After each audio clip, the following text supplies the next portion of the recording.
श्रियकान्ताय कल्याणनिधये निधयेतिनाम् श्रीवेङ्कटनिवासाय श्रीनिवासाय मङ्गलम्।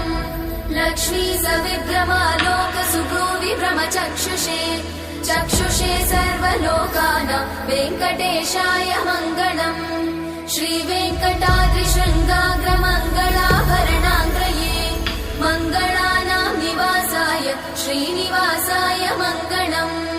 सर्वावयव सौन्दर्य सम्पदा सर्वचेतसां सदा सम्मोहनायास्तु वेङ्कटेशाय मङ्गलम्।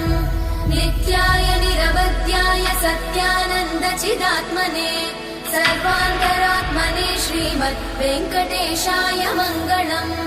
स्वतः सर्वविदे सर्वशक्तये सर्वशेषिने सुलभाय सुशीलाय वेङ्कटेशाय मङ्गलम्।